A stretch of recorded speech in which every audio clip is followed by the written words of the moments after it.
I'd spent 35 years drawing other people's dreams before I finally built my own.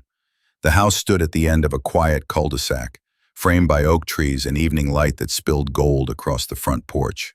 4 bedrooms, bay windows, coffered ceilings, and enough space for the silence I'd earned.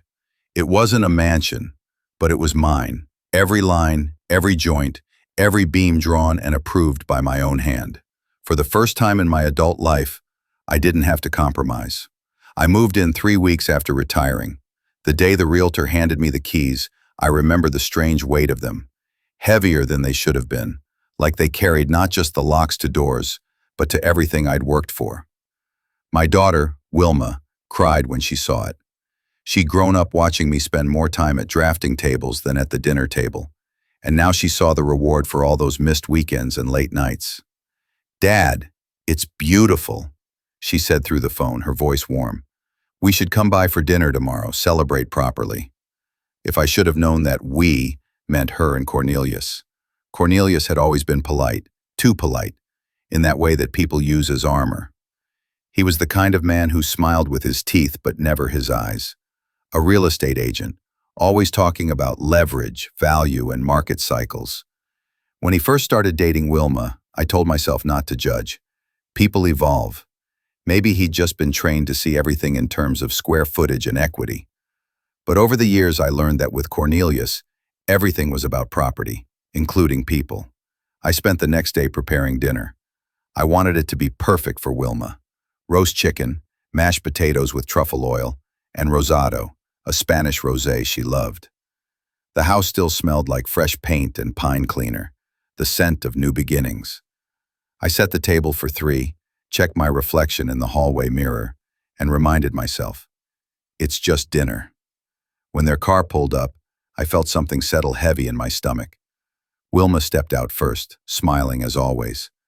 She looked tired, the kind of tired that comes from trying too hard to make everyone happy. Cornelius followed, tall and crisp in his suit even though it was Saturday. He carried a bottle of wine, probably expensive, and a small box wrapped in silver paper. "Dad!" Wilma hugged me, her perfume mixing with the scent of home-cooked food. "Oh wow, this place looks amazing." Cornelius took a long, slow look around before stepping inside. His gaze went up the staircase, across the hallway, toward the bay windows. I could see the calculation flicker behind his eyes, like he was mentally adding up square footage. "Beautiful craftsmanship," he said finally. "Must have cost a fortune, Vic." Shameful, pretending not to notice the edge beneath the compliment. "It's comfortable."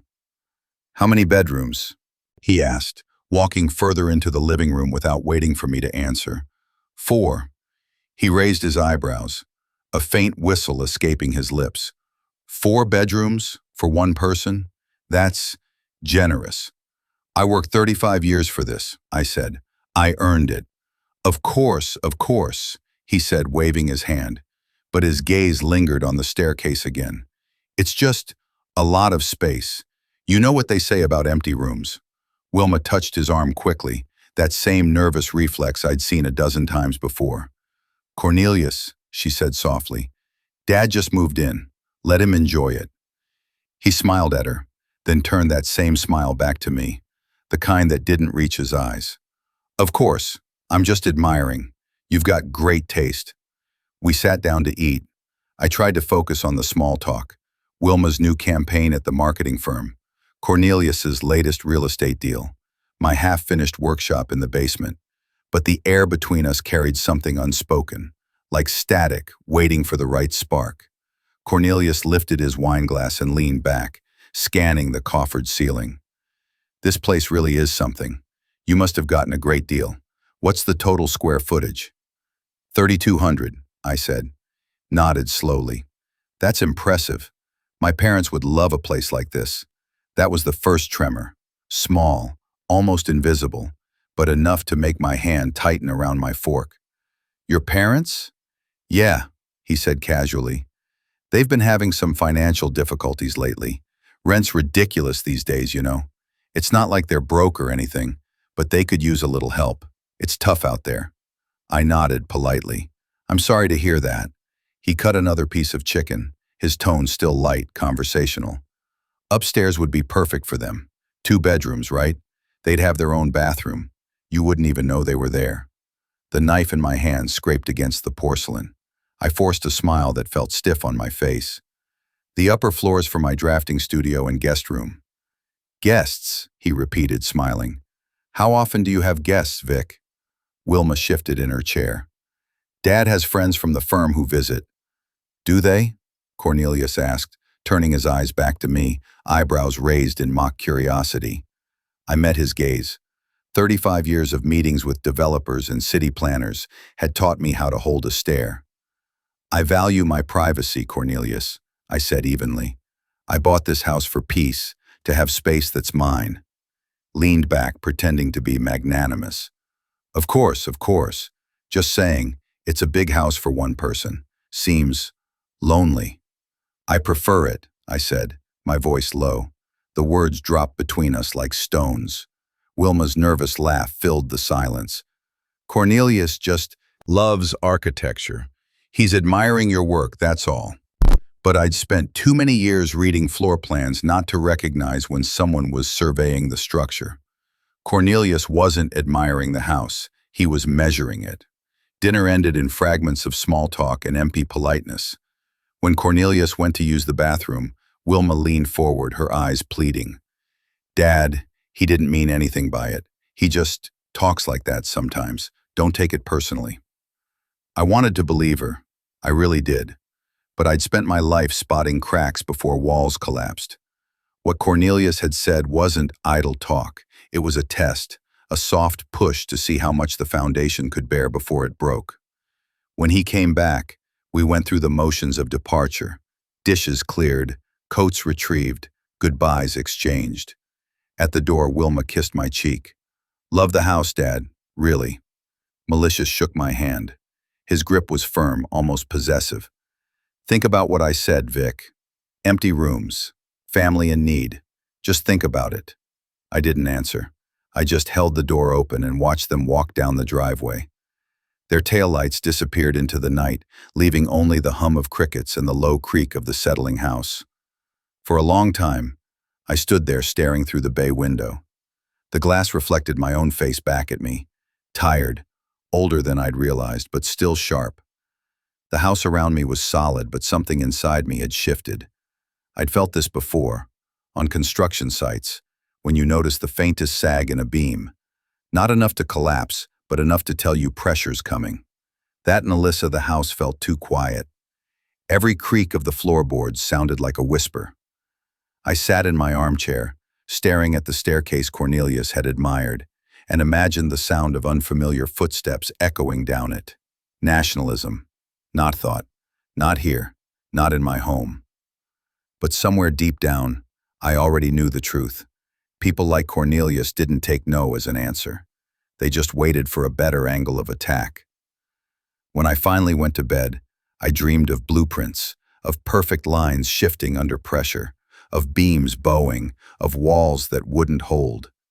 And when I woke up in the early gray light, I found myself at the bay window again, watching the street for headlights that hadn't yet appeared.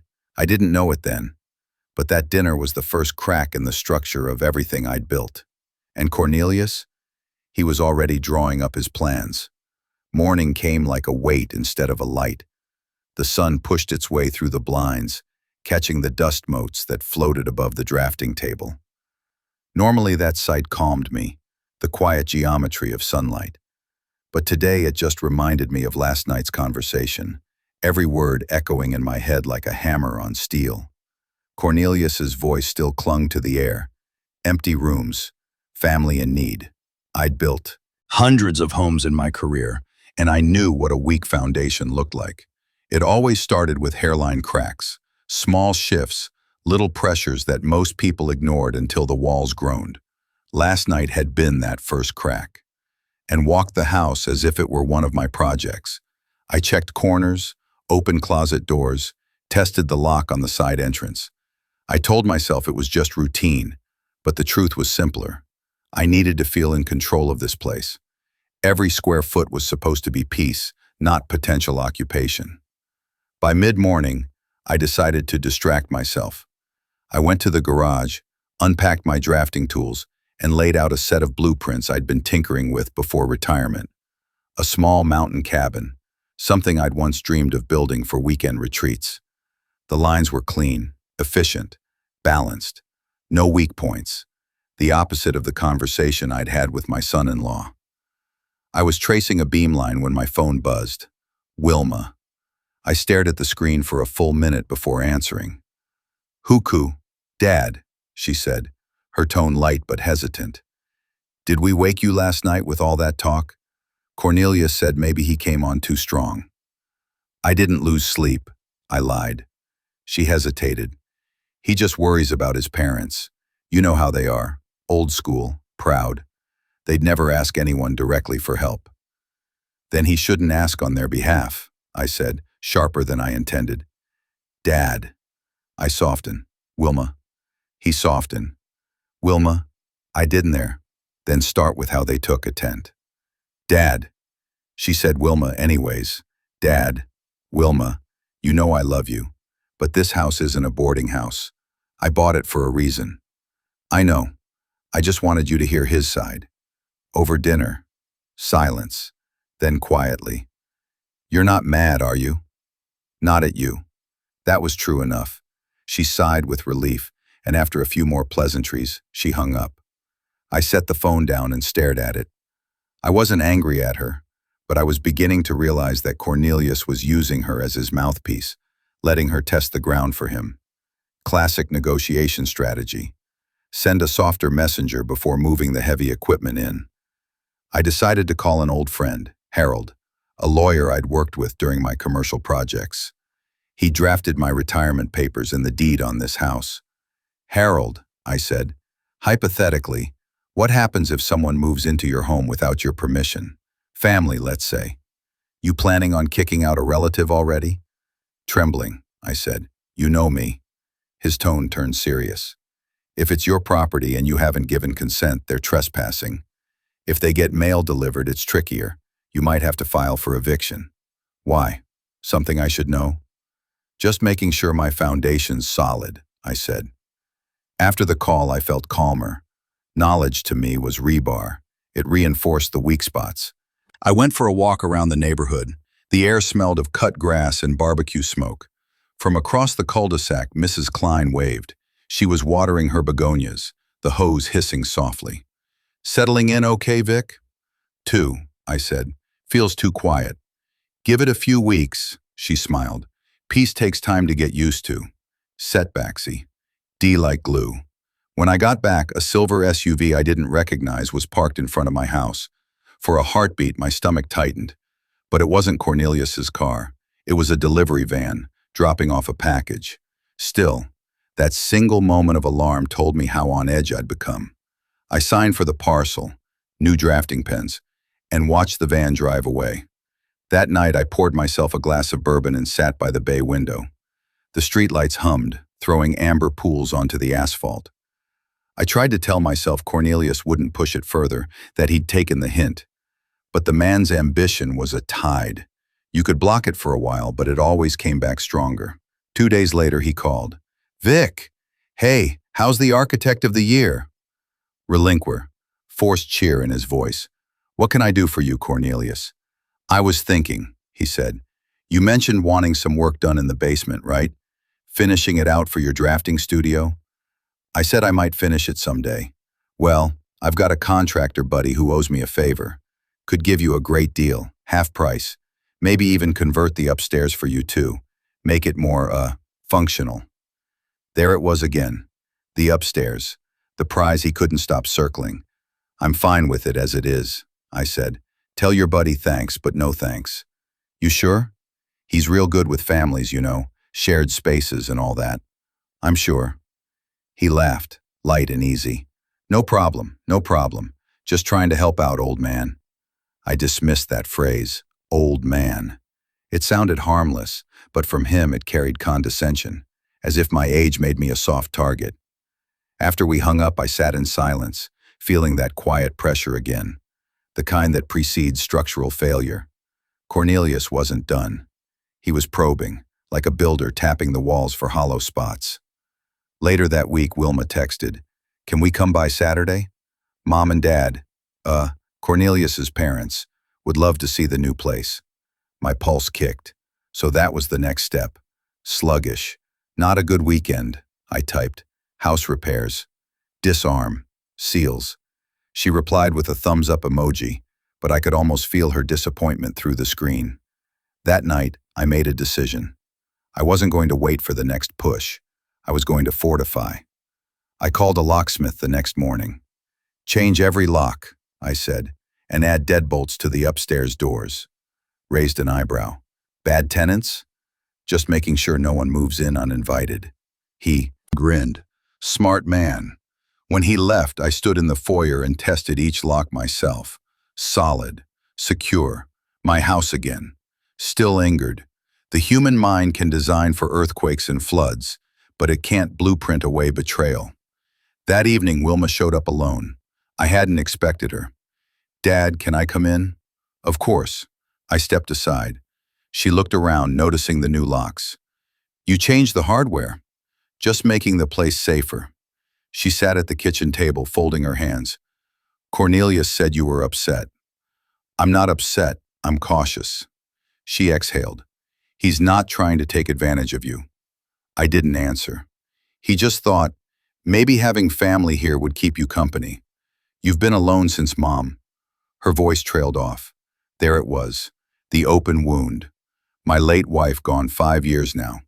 Cornelius had found the softest beam and pressed on it. "Wilma," I said gently, "your mother and I dreamed of this house long before you met Cornelius. She wanted me to have peace when I retired. That's what this is. Peace." Timmons welled in her eyes. "I just don't want you to be lonely." "I'm not lonely. I'm resting." She nodded, biting her lip. "Okay, I'll tell him to drop it." After she left, I watched her car disappear down the street. I believed her, but I didn't believe him. 3 nights later, at 2 a.m., I heard tires crunch on gravel.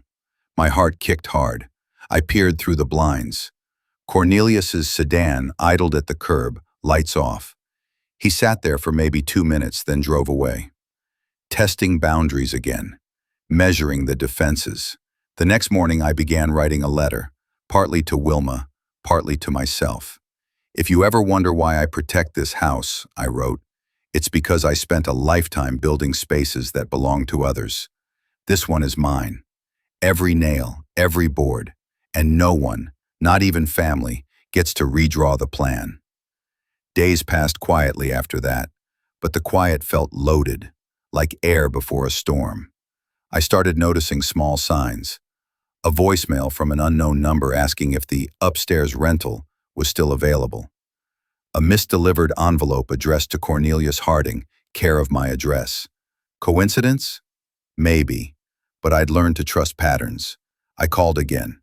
"Hypothetically," I said, "if someone starts using your address without permission—" "Keep the mail," he interrupted. "Document everything." Slashing, so I did. Each envelope went into a manila folder marked Foundation. Pennsylvania. The end of the week, the folder was half full. Then Saturday came again. I spent the morning fixing the gutter when a car horn blared. Cornelius stood at the curb, waving. "Vic, got a minute?" I considered pretending not to hear, but he was already walking up the driveway, all charm and confidence. "Thought I'd check in," he said. "Wilma's at the salon. Beautiful day, huh?" "Trang, depends on the company," I said. "Seizing. Sexism." He laughed, pretending it was a joke. "Listen, I didn't mean to step on any toes last week. Just looking out for everyone." "Disillusion. I'm sure. Sexism. But since we're talking," he continued, "I wanted to run something by you. My parents are visiting next month, and Wilma thought maybe, just maybe, they could stay here for a few days. Short term. You wouldn't even notice. They're hotels in town." Presumption. He smiled wider, like I'd walked into his trap. "Sure, but you know how expensive that gets. Family discounts are always nicer." I wiped my hands on a rag. "No." Misled. He blinked. "Excuse me?" "No, they won't be staying here." For the first time, his mask slipped. "You're serious." "Menstrual." "Dead serious." "Impartial." He stared at me for a long second, then forced a laugh. "You're something else, Vic. Always the architect. Control every inch." "Luxurious." I leaned closer. "Exactly." "Challenge." He left after that, muttering something under his breath as he walked to his car. The moment the engine faded, I felt the house exhale. That night, I poured another bourbon and looked at the folder on my desk. The word foundation stared back. Cracks, hairline, and growing. I realized something important then. Structures don't collapse from one big hit. They crumble slowly, silently, from the inside out. When the load keeps pressing and no one reinforces the beams. Shields. Cornelius was that load. And I was done letting him test the limits. I locked every door, drew the curtains, and told myself I'd be ready next time he pushed. Peacefully. Because he would.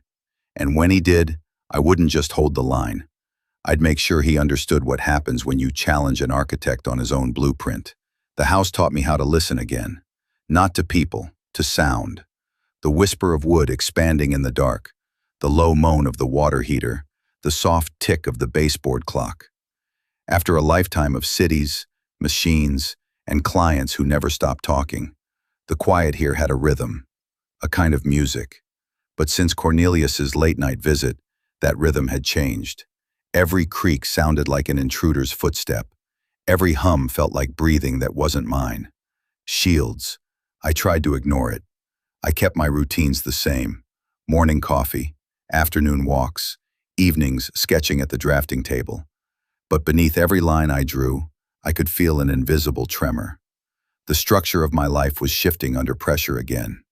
The return of noise. It started with phone calls. Unknown numbers. When I picked up, silence.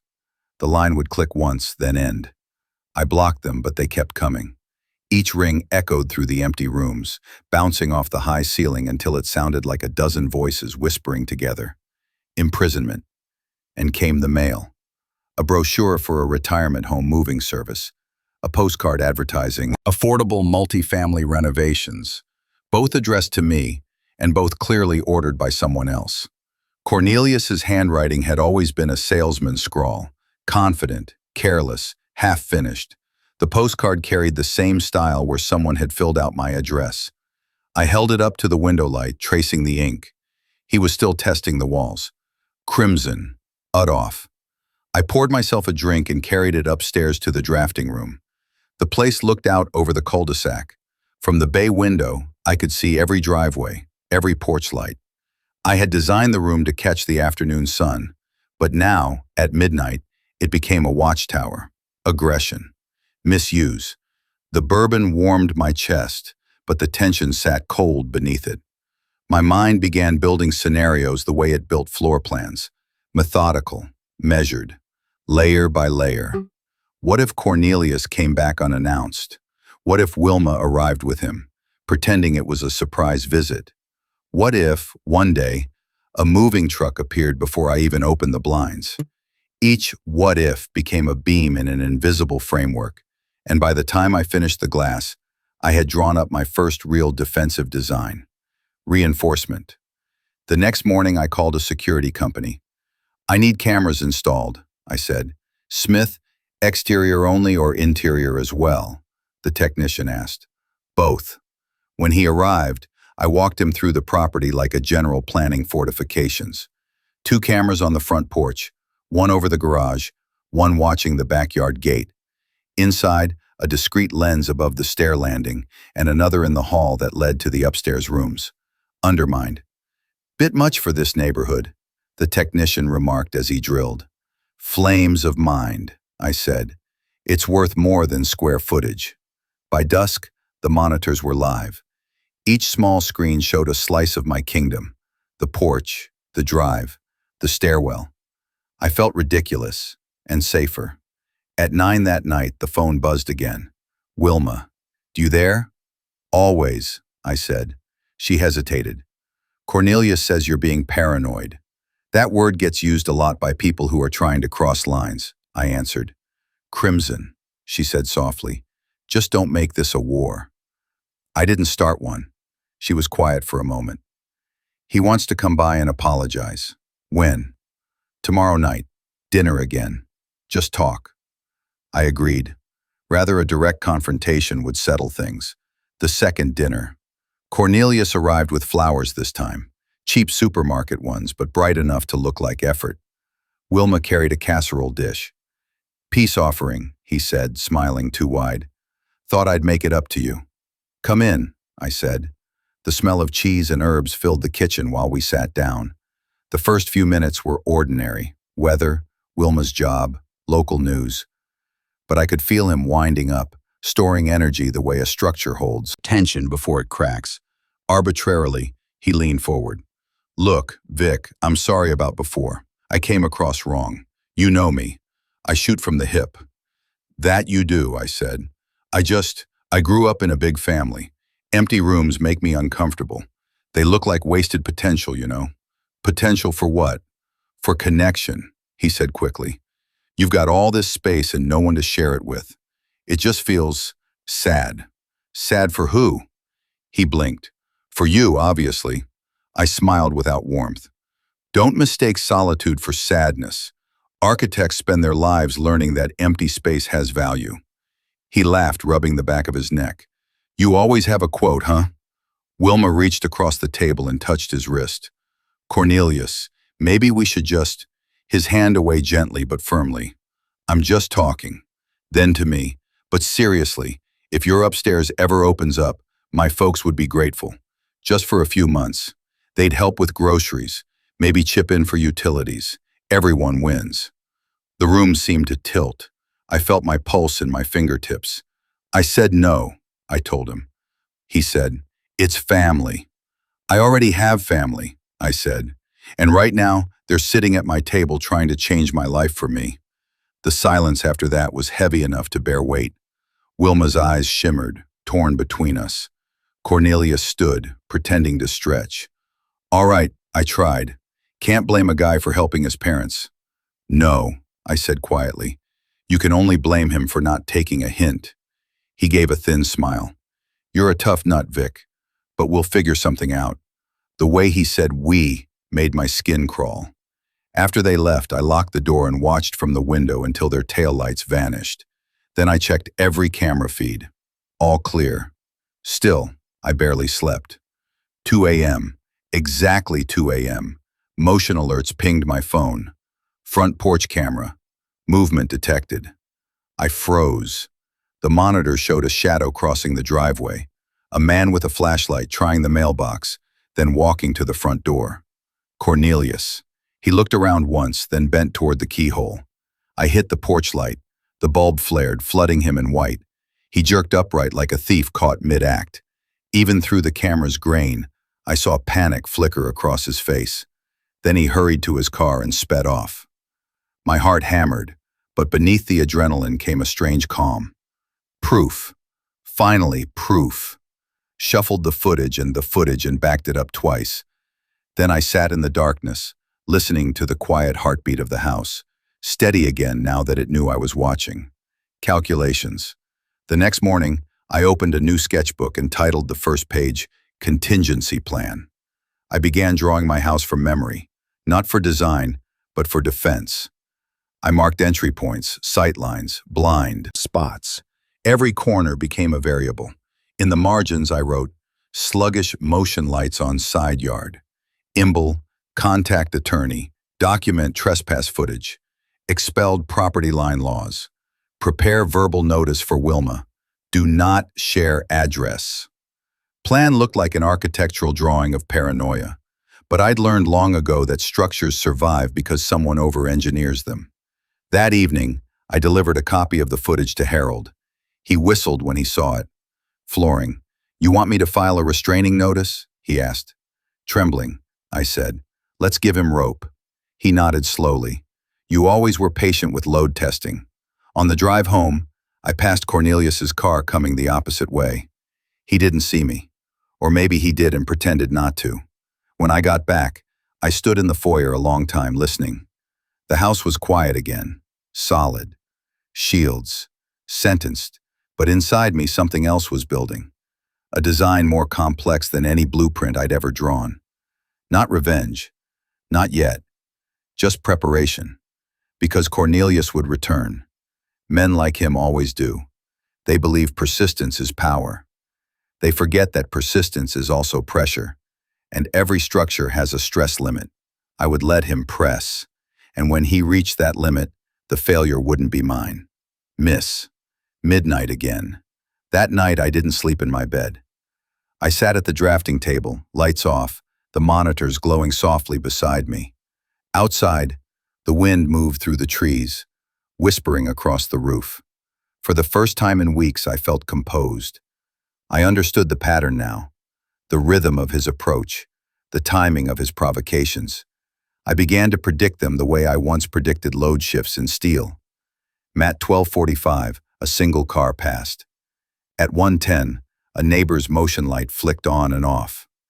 At 1:56, silence so deep I could hear my own pulse. At 2:03, I whispered to the dark, "Come on, Cornelius, show me what you've got." But no one came. When dawn broke, the house glowed with that same golden light I'd loved on the day I moved in. I opened the blinds, stretched, and smiled. He hadn't come because the last test had spooked him. Good. Let him think he'd lost interest. Let him relax. Structures fail fastest when pressure is suddenly released. The materials expand, weaken, and when weight returns, they shatter. I made a fresh pot of coffee and started redrawing the mountain cabin design. Only this time, the blueprint wasn't for a retreat. It was a reminder. Every beam, every joint, every angle exists for one purpose: to resist collapse. By evening, I'd filled the page margins with notes about strength, load, endurance. They read like affirmations. A house must remember who it belongs to. Pressure reveals integrity. Peace is built, not granted. Outside, the street lay calm under the setting sun. Mrs. Klein waved again from across the way, unaware of the small war unfolding on this quiet block. I waved back, smiled, and went inside. That night I slept for the first time in weeks. No dreams, no noise. Just the steady confidence of a man who knows his structure can take the weight. What I didn't know, what none of my calculations accounted for, was that Cornelius wasn't retreating. He was regrouping, and his next plan wouldn't come quietly at 2 a.m.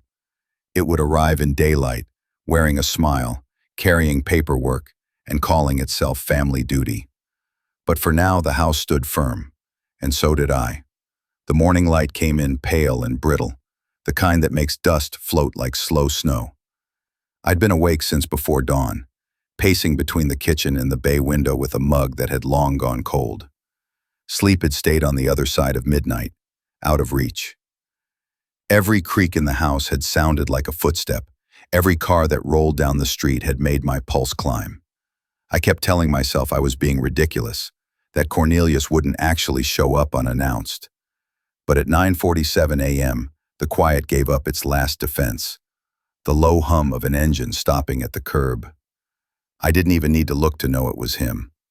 There was a confidence to the sound, a mechanical swagger, like a salesman knocking before you've even answered.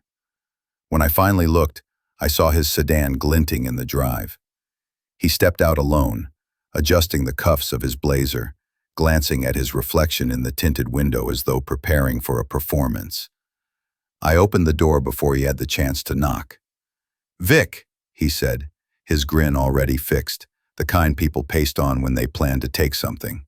"Restless," I said. He walked in without waiting for me to move aside, as if the threshold belonged to him by default. His shoes made soft, entitled clicks across the hardwood I'd polished myself. "We need to talk," he announced. "Where's Wilma?" "Getting coffee. She'll be here soon." He waved a dismissive hand. "This won't take long." I could already feel the shape of the conversation pressing into the room like a draft through a crack in the wall. He went straight to the living room, sat down on the couch, and spread his arms across the back cushions as if measuring width. He leaned forward, elbows on his knees, his eyes moving around like he was redrawing my floor plan in his head. I'll be direct, he said. My parents need a place to stay. You have this entire upper floor sitting empty. They're moving in this weekend. There it was. No diplomacy, no prelude, just declaration. I closed the front door slowly, buying seconds. No, I said. She head tilted a little, the way a hawk tilts before diving. Excuse me? I said no, they're not moving in. He gave a soft chuckle, like he thought I was joking. Vic, I'm not asking. I'm informing you. They've already started. Packing. You're informing me about my own house? I walked toward the window, needing the distance, the air. It's not a big deal. You've got the space. They're good people, quiet, polite. You won't even notice they're here. I will notice, I said, because I live here. He sighed, leaning back again, shaking his head like I was an unreasonable child. Wilma's going to be really disappointed. We thought you'd be happy to help. Help with what, exactly? Housing adults who already have a son with a 3-bedroom home? He smirked. We're trying for a baby, Vic.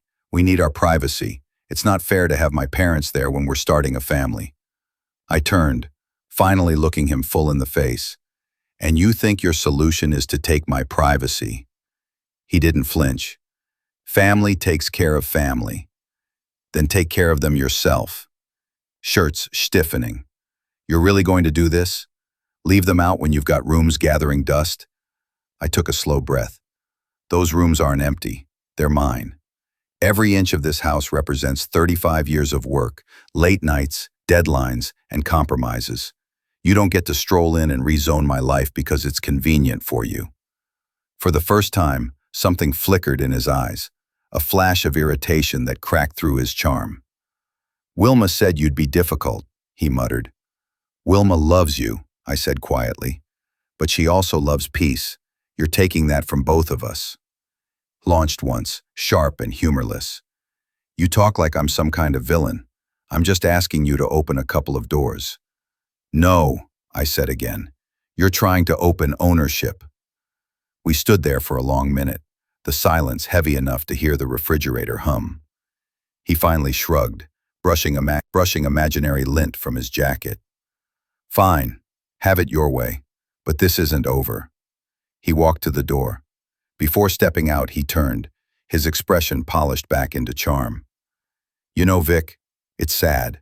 All that space and no one to share it with. Loneliness can eat at a man. I met his gaze. So can greed. The door shut behind him with a click that echoed longer than it should have. I stood there, breathing slow, until I heard his car pull away. Then I went to the kitchen sink, set my cup down, and turned on the tap, letting the water run until the steam fogged the window. He'd said, "This isn't over." That wasn't a figure of speech, it was a blueprint. Day moved in strange, quiet rhythms. I cleaned. I organized drawers that didn't need organizing. I walked the perimeter of the house like a security guard, memorizing the sound of every hinge and floorboard. The phone rang. Wilma's name glowed on the screen. Dad, she said softly. Cornelius told me what happened. Seizing. I figured he would. Nelson. He got excited. He shouldn't have spoken like that. But his parents really are in a tight spot. Rent's gone up again, and they're on a fixed income. Disregard. Then maybe you two can help them find a smaller place. Dad. Ertles. Wilma, I'm not angry at you, but I need you to understand something. This house isn't a community project. It's my sanctuary. I earned my solitude. There was silence, then a small exhale. He didn't mean to upset you. Nuisance. He meant to control the situation, I said. He just miscalculated the structure. Unreliable, a little laugh at that, the kind she used when she was 12 and caught between guilt and affection. You and your architecture metaphors. Negligence. It's how I see the world. Inertia. I know. I just wish you two could get along. Eschem. I wish that too, I said honestly. But Cornelius doesn't build bridges. He builds annexes. Ket. We said goodnight after that, her voice quiet and strained. Essentially, disregardness that Wilma tell us is just long disclosed to the structure. It's not goodness. 2, I said no. We said goodnight after that. It knew that passages that she could miss. Her voice quiet and strained. I could tell she was trying to hold the peace, balancing love and loyalty on a narrow beam. After I hung up, I sat at my drafting desk upstairs. The blueprints I'd been sketching for a small studio remodel lay half-finished. I looked at the clean lines, the measured symmetry, and felt the urge to reclaim control. So, so I started drawing something new, the first of love to get understand silence with careerly. So I didn't live that diseaser, that the third that would not internat. So I so clearly know that Wilma telluses with a truth of love to its gripe to and after I listed to that. So I starting filling the risk of love and loyal to with increasingly structure. The first of love to gratulated based on. This isn't concelerated. It's not goodness, but the times I found out went around it for a stage. The studio is legendly and measure of involved with armors of gullings, and the next word lovely continue to show them to with, they would lested for you with its study, as a personally exist of love. So, I felt something that this kind of ness of more. So I started. So I more, which I thought to device that Wilma telluses with and explains, the blueprints I'd been sketching for a small studio remodel. Looking forward. So I started remember. The building piece of so many life, a stage of lovin' left with sometimes. It said, the most of lovin' and loyal to, and felt willing with an increasingly structure. So I started, the times I did with careerly, and shouldn't help the time with after them. I get it state. I started drawing something new. Modifications to the upper floor. Reinforced doors. Separate access. A structure that would make spontaneous occupation impossible. Immigration. If Cornelius saw this house as territory, I would treat it like one. If. The following days became a blur of quiet activity. Calls to a locksmith. Measurements for a new external staircase. Purely hypothetical for now, but it helped me sleep. Every sound outside made me pause. When the mail arrived, I half expected an envelope with his handwriting. Instead, 3 days later, there was a knock. Shameful. I opened the door to find Wilma, holding a paper bag of groceries and looking like she hadn't slept. "Dad," she said, "can we talk?" Mailbox. Of course. She came in, setting the bag on the counter. Cornelius shouldn't have said what he said. He knows that now. He gets protective of his parents. "That's admirable," I said, "until it becomes invasive." "Shields." She nodded. I told him that. He promised to back off. That's good to hear. Resignation. Her eyes drifted upstairs, maybe imagining the rooms she used to run through as a child. "You're really not going to let them stay, are you?" "No," I said gently, "because once you give up a corner, the walls start moving." Smiled sadly. "You always talk like a builder. Disillusion. Unfinished. It's the only language I trust. Fishing. Eschem." We made small talk after that, about her job and the weather and the flowers she'd planted, but I could feel her unease. Cornelius had put her in a position no spouse should be in, between loyalty and conscience. When she finally left, she hugged me tighter than usual. "Don't shut me out, okay?" I said. But after the door closed, I locked it. Twice. That night I dreamed of my old office. The blueprints on the table kept shifting, lines bending, rooms expanding into other rooms, my own home stretching out until it was unrecognizable. Every wall had a door, every door another claim. When I woke, the sheets were damp with sweat. I went downstairs and sat in the dark living room. The house creaked again, but this time it sounded different, like it was breathing with me, waiting for me to decide what came next. Cornelius thought I was an old man who'd retreat at pressure. He didn't understand that I'd spent my life calculating pressure, distributing load, designing against collapse. Heller he could corner me in my own foundation. He was wrong.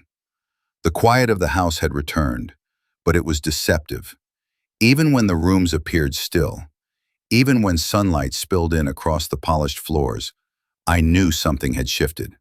Cornelius's presence, or rather the shadow of his intent, had left traces in every corner. Footsteps in my mind echoed like a hallway filled with strangers. I had learned long ago that a house is more than wood and brick. It's memory, intent, and control. And right now, mine was under siege.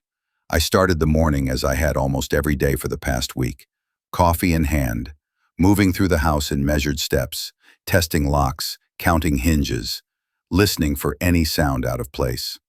My routine had become a ritual, a way to maintain the integrity of my own life. I wasn't paranoid, just experienced.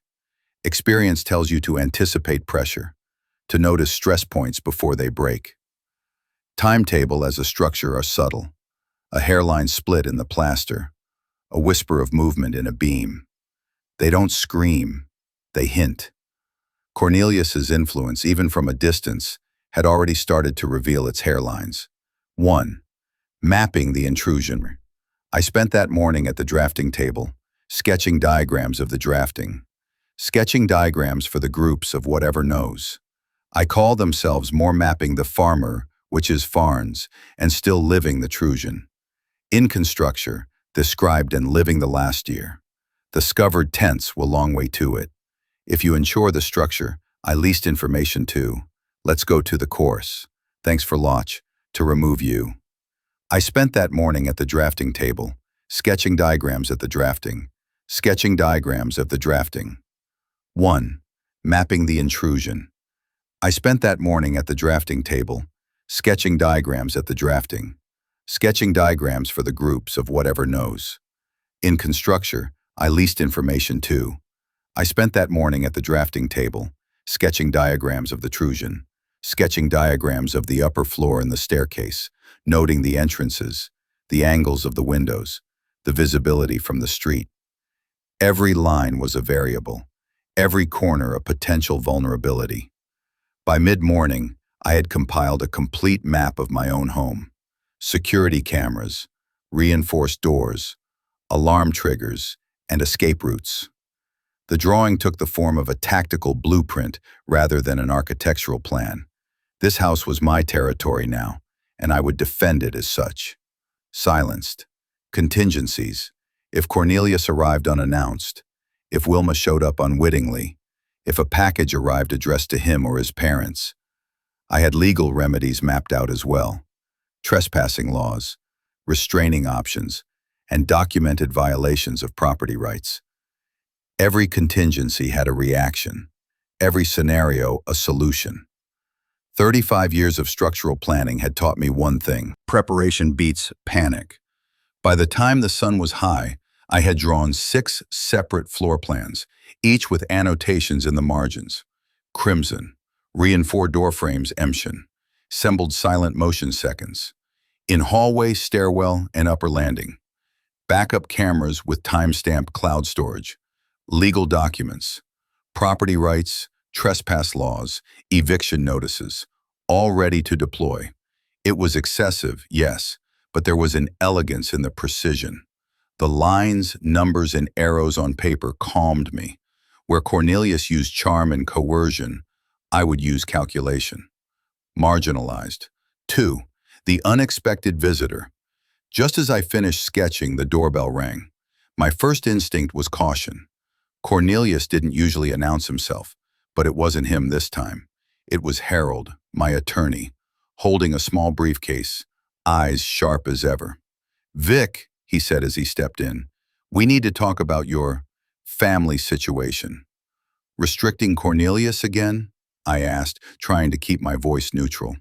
"Affirmative," Harold replied. "I've reviewed your situation. I think you're in more danger than you realize." Windshield out the briefcase and laid several documents on the table. State property laws, eviction procedures, evidence forms, and forms for protective notices. "Look," Harold said, leaning forward, "you have every right to control who occupies your property. Cornelius's attempts, subtle or not, can be interpreted as coercion. You need documentation, witness statements, security footage." Tightened. "I already have footage," I said, feeling a small sense of relief. "Good, but the bigger issue is psychological pressure," Harold continued. "Cornelius is testing the limits. You need to respond strategically, not emotionally." I nodded. That's why I drew plans, reinforced locks, and mapped the house. Harold smiled faintly. Good. You're thinking like an architect, which is exactly what you need to do. But be aware, men like him don't stop. They find the weakest point and press until it yields. I handed him the sketches. Take a look. This is my contingency plan. He studied the lines, annotations, and margin notes for several minutes. Impressive. You've accounted for entry points, visibility, and legal fallback. This is exactly the kind of defensive blueprint you need. I didn't feel satisfied. Defensive is one thing. Offensive, or rather, anticipatory, is another. Cornelius's next move was already forming in his mind. I could feel it, and I had to be ready. 3. The psychological game. Marshall. After Harold left, I wandered the house.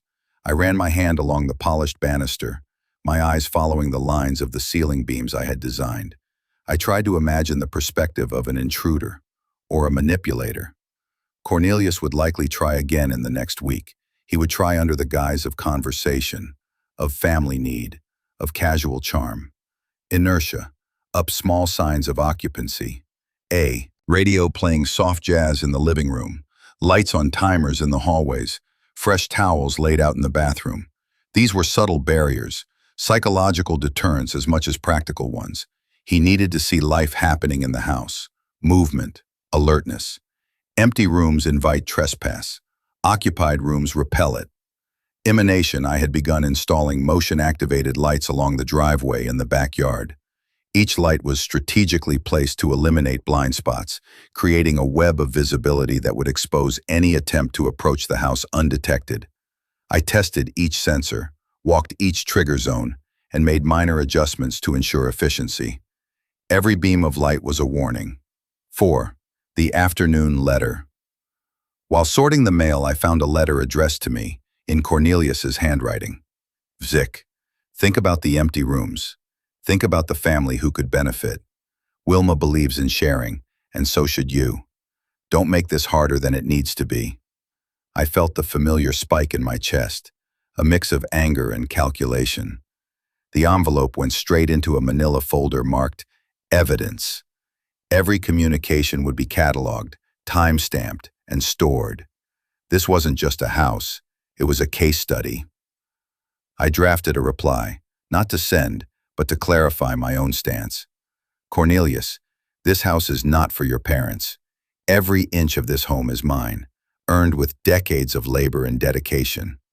You may wish to persuade, coerce, or charm me, but the answer remains the same. Peace is earned. Intrusion will be met with legal and physical boundaries. The act of writing the letter brought a strange calm. Words have weight, just like beams. Laying them down on paper is a reinforcement of structure. 5. Midnight calculations. By 2 a.m., I was again at my drafting table. This time, I worked in silence, letting my mind trace every possible approach Cornelius could take. I drew paths for him through the property, predicting movement, timing, and entry points. I designed a series of countermeasures, cameras, reinforced locks, motion detectors, and even subtle booby traps. Nothing harmful, just obstructions. Camouflage of the staircases drew diagrams of the staircase with temporary barriers, showing which doors could be locked at what time. Each plan layered upon the last, forming a lattice of preparation. I labeled it Fortification, Phase 1. Outside, the street lamps cast long shadows across the freshly mowed lawns. My neighbors were asleep, unaware of the subtle siege taking shape next door. Inside, I felt calm, almost exhilarated. Cornelius believed he could pressure me. I would demonstrate that a properly engineered structure does not yield to force, subtle or otherwise. 6. The mental map. As dawn approached, I reviewed the floor plans again. I traced the upper floor from memory, the guest room, the studio, the hallway, the bay window. Each corner had a calculated response for intrusion. Every potential approach had a countermeasure. Then, I paused, realizing something crucial. This wasn't just about doors and locks. It was about the psychology of occupation. Cornelius's sense of entitlement was the greatest risk. If he truly believed he had claim to the upper floor, he would escalate. My response had to be anticipatory, layered, and controlled. I began drafting a formal notice, legal language ready, to be delivered if he tried again. I also made a log sheet to document any interaction, any attempt to push boundaries. By the time I finished, I had created a dual system: physical and legal defenses, fully synchronized. Disregateness. I cooked myself a small dinner that evening, keeping my movements slow and deliberate. Roast chicken, a salad, a single glass of rosado. I ate alone and it felt strangely comforting. For the first time since Cornelius's first visit, the house felt entirely mine. Being but the quiet was temporary. Every creak in the floorboards reminded me that he would return, and when he did, I would be ready. I walked through the house after dinner, checking the locks, testing the cameras, tracing the light patterns from the sensors. Every detail mattered. Every detail was reinforced. Crimson. By the time midnight struck, I was back at my drafting table. The house sprawled around me in darkness, quiet, and the house had grown quiet again. But the quiet was not comforting. It was expectant, like the moments before a storm releases its weight. Every floorboard, every wall, every shadow seemed charged with possibility. A possibility I didn't intend to leave to chance. Cornelius's presence, or rather the threat of it, had seeped into every corner. Even when he wasn't here, I felt him measuring, assessing, mapping the house the way a predator maps terrain.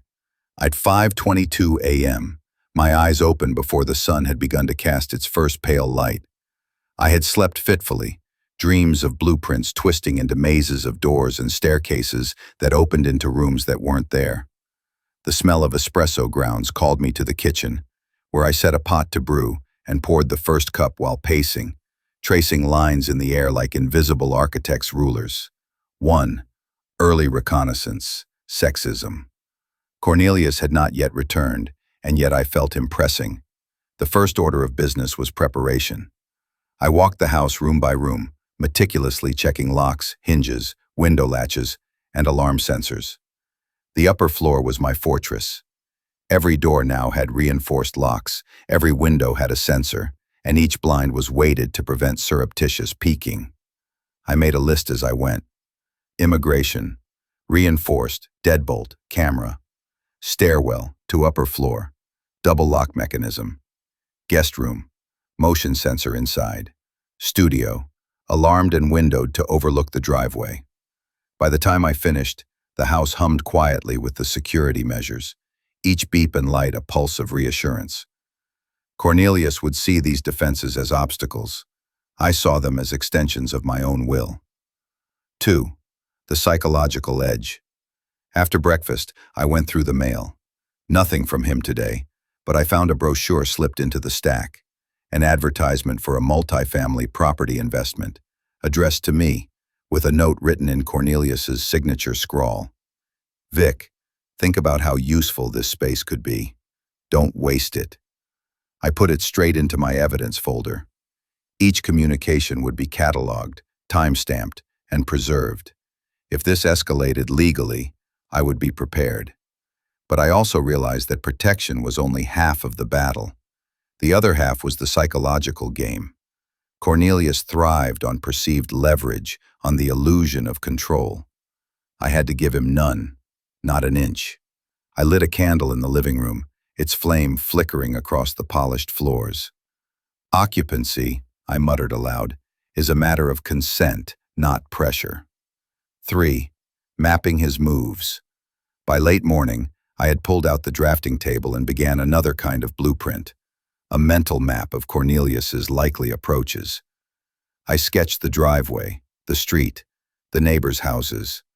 I imagined him arriving during daylight, during twilight, pretending to discuss his parents' needs.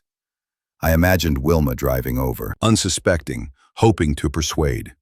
Every approach had a countermeasure. Mailbox, reinforced, camera visible, immediate documentation. Upper floor doors, secondary locks and alarms. Forearm access, motion-activated lights, audible chime. Tinge, unleashed, and packages. Logged, cataloged, returned if necessary. By mid-afternoon, I had a complete model, a 3D mental map of my house and all possible intrusion vectors. Cornelius had underestimated me. He thought he could pressure me. I knew every pressure point he might exploit. 4. Preparations, beyond the physical. This physical defenses alone were insufficient. I needed legal fortification and a psychological plan to maintain control without escalation. I called Harold again. "Vic," Harold said as he arrived, "we need to think several moves ahead. This isn't just about trespass, it's about coercion and intent. Cornelius isn't subtle, he's persistent. I laid out my maps, my security enhancements, and the documented communications. I want you to review these and prepare a formal notice. Not aggressive, but unequivocal. Any attempt to occupy my property without consent will be met with enforcement." Harold nodded, impressed by the thoroughness. "This is more than preparation. This is a blueprint for deterrence. It will keep him away, if he's rational. If he isn't, we escalate." I made notes in the margins: escalation paths, timeframes, contingencies for surprise visits, legal thresholds for restraining action. By the end of the day, I had turned a quiet home into a strategic fortress. Evening, observations. As night fell, I sat by the bay window with a glass of bourbon, watching the street. Cornelius had not returned, but I knew he was planning. Men like him measure resistance like engineers measure load. They calculate pressure points until the structure bends. I lit another candle. Its light reflected in the glass like the fragmented patterns of my past work. Drafting tables, skyscrapers, office plans, late nights filled with calculation. All that skill, all that precision, now applied to my own life, my own home. I walked through each room in my mind, testing sightlines, imagining intrusion, adjusting my approach. I wasn't obsessing, I was strategizing. I had learned to read stress points in materials. Now I read them in humans, discharged. Cornelius was a man who thrived on small wins, incremental encroachment. I would not give him either. Midnight, reinforcement. At 2 a.m., I was again at my drafting table, revising the diagrams. I marked sensors with notes on sensitivity, angles of view, and blind spots. I plotted door reinforcements and escape pathways. Every square foot was accounted for. I also drafted letters, not for sending yet, but to clarify my boundaries. Cornelius Harding, this house is private property. Any attempt to occupy or access without consent will be treated as trespass. Your parents are welcome elsewhere, but not here. Further contact must respect this boundary. I folded the letters and placed them in the evidence folder. Everything counted. Every action, every word, every movement.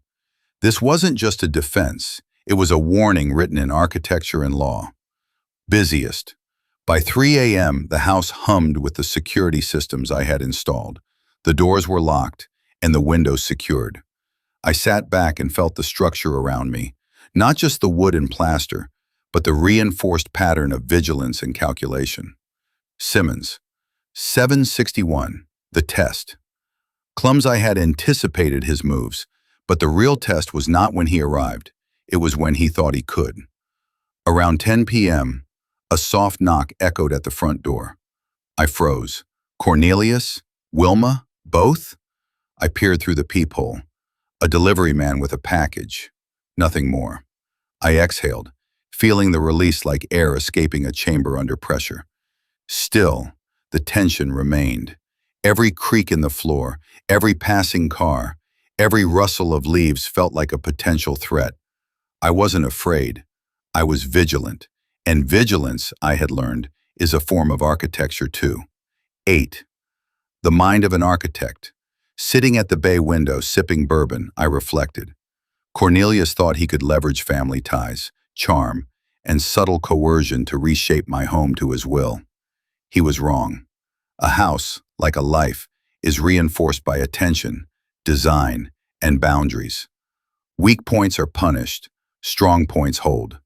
I traced the blueprints of the upper floor again. Reinforced doors, alarmed windows, lines marking site, angles, and exposure. Each notation a reminder, this structure does not bend for coercion. The night stretched long, silent but expectant. I understood now that Cornelius's approach was methodical. He would not give up, but he had not yet encountered resistance of this magnitude. By midnight, I made my final rounds, checking locks, testing sensors, reviewing plans. The house was secure, and so was my resolve. The pressure points were defined. I knew where the load would be applied, and I had reinforced them all. As I settled into bed, I felt the house exhale. The walls whispered, floorboards creaked softly, and I understood something fundamental. Structures do not fail under calculated resistance, and I had calculated every move he could make. Cornelius would come again, but when he did, he would find not an empty house, not weak walls, not hesitant vigilance, but a man who had turned his home into a fortress. Every pressure point accounted for, every angle secured. And for the first time in weeks, I slept through the night, the blueprint of resistance clear in my mind. The morning broke quietly, deceptively so. Sunlight spilled across the polished floors of the house, golden and serene. And for a moment, I allowed myself to believe the day would pass without incident. But the house has memory, intuition, and anticipation. And it was alert in a way even I could feel. Something was coming. 'Tis I started the day with my usual inspection, doors, locks, windows, sensors. Every motion detector, every camera feed, every reinforced frame had to be perfect.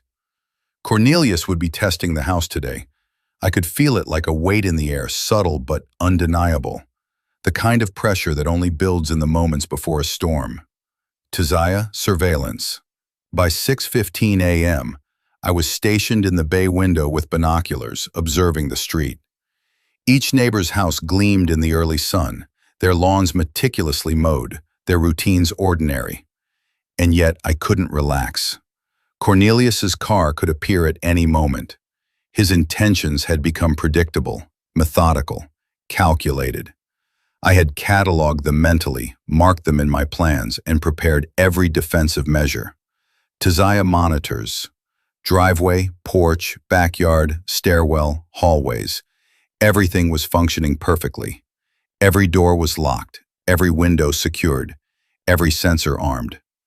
And yet, there was a subtle tension in the air, like the vibration before a tuning fork shatters glass. Thitherto, the early knock. Shields at 8:12 a.m., the first knock came, sharp, insistent. Not the casual, friendly tap of a visitor, but a command of presence. I didn't move immediately. My hand hovered over the door, eyes scanning the street. Cornelius? Possibly. Wilma? Unlikely, alone. Through the peephole, I saw him. Cornelius, standing with his usual confident posture, hands in pockets, smile perfectly rehearsed. But this time there was no hesitation in his stance. He had calculated, like a general preparing for an assault. I did not open the door. Instead, I reached for the intercom. "Yes," I said, calm, measured. "Vic," he said, voice light, casual, a facade. "I thought we could talk." "I'm busy," I replied, "and this house is private." He laughed softly. "Always the architect. Can't relax, can you?" "Relaxation is earned, Cornelius." "I'm not here to argue," he said. "I just want my parents to have a safe place for a few months. Just a few months." I said no. He tilted his head, his smile widening faintly. "You know, persistence is a form of respect. You should appreciate it." I didn't answer. He turned, walked to his car, and drove off. The first wave had passed. I exhaled slowly, but the tension didn't leave. It was only the beginning. Slashing 3, the subtle encroachments. Throughout the day, I noticed small signs of Cornelius's presence in the neighborhood. A car parked at the end of the block that matched his make and color. A shadow flickering through the trees. Package deliveries addressed incorrectly or left in ways designed to be seen. Every movement was psychological pressure designed to unsettle me, to test the boundaries of control. I documented each incident meticulously. Notes, photographs, timestamps. By late afternoon, the house was not just a home, but a repository of evidence. My blueprints had transformed into battle maps. Every corner, every hallway, every approach had a contingency. I moved through the house deliberately, carrying out small routines, polishing floors, organizing cabinets, checking locks. These were rituals as much as defenses, and they kept me centered while Cornelius's pressure mounted. 4. The afternoon confrontation. At 3:47 p.m., the knock came again, louder, more insistent. I went to the door, opened it just a crack, and faced him. "Vic," Cornelius said, stepping forward into the threshold. "I thought we could finally have a civil conversation." "I'm listening," I said, tone neutral. "I just want my parents to be comfortable," he began carefully. "They're struggling. You could help them. It would only be temporary." "I've told you, not here," I said. He stepped closer, deliberately crossing the threshold by inches. "Vic, you know I can't ignore family. This house, it's too big for one person. You're wasting it. My parents need a home, and you have it. You could make a difference." "I make a difference by preserving boundaries," I said, my jaw tight. "You overstep. You confuse your needs with mine. You mistake leverage for entitlement." His eyes flickered, frustration barely hidden. "You're difficult," he said. "Always the professional, always calculating.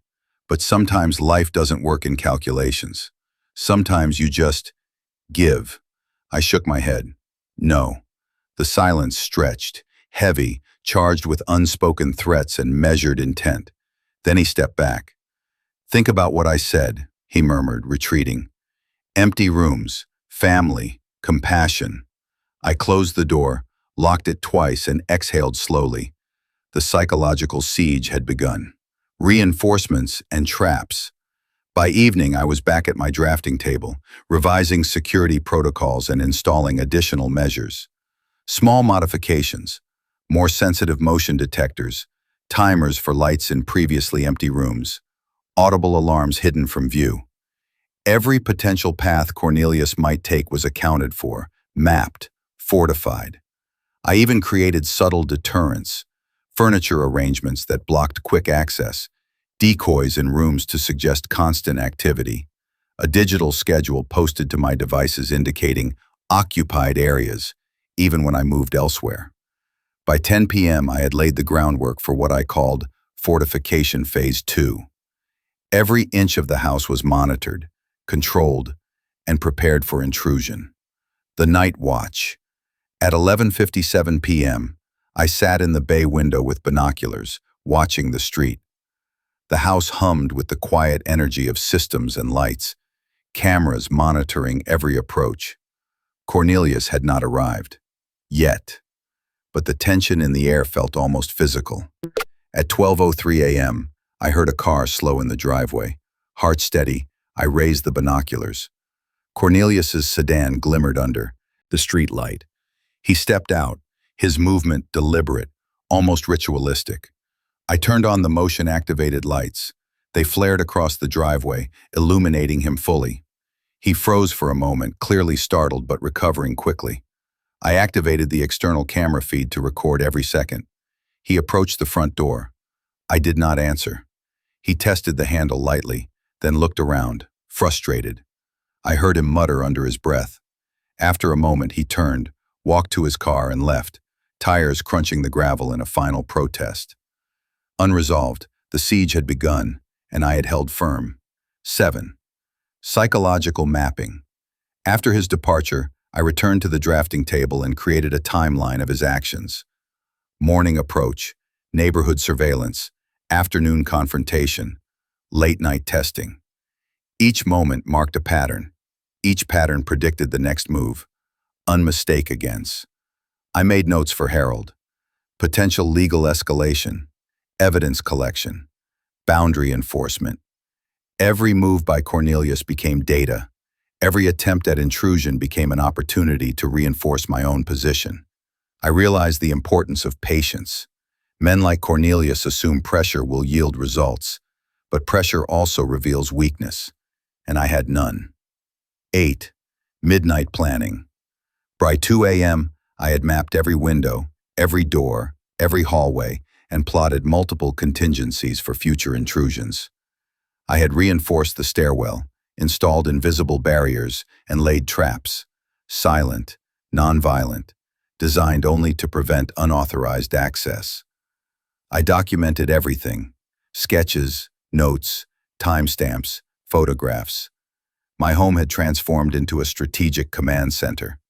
Cornelius would encounter resistance wherever he tried to press, and resistance, I knew, is often underestimated until it breaks the attacker. Back, sipping bourbon, surveying the quiet house. The siege had begun, but I was prepared. I had mapped every pressure point, reinforced every weakness, and anticipated every approach. Cornelius might try again tomorrow, next week, or next month, but this house would not yield, and neither would I.